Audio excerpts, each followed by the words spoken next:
ko quartier Koza ɓe yiɓɓe e yimɓe GMD seppi ɓe yahi Bambeto tawi hiɓe wondi e hoorejo jagorɓe Amadou Riba. Vive GMD! Vive GMD! Nodduɗo yoɓe yahu ɓe woota.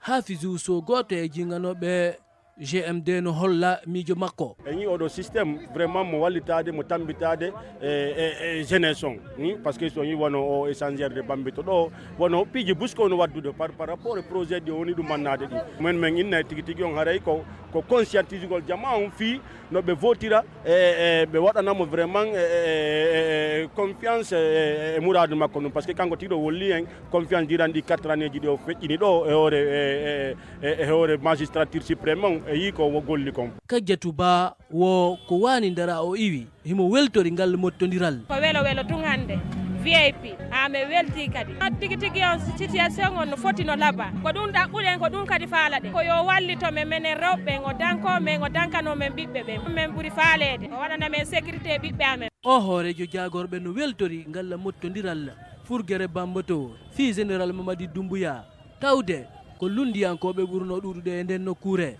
Mamadou Adama Diallo, Conakry, RFI.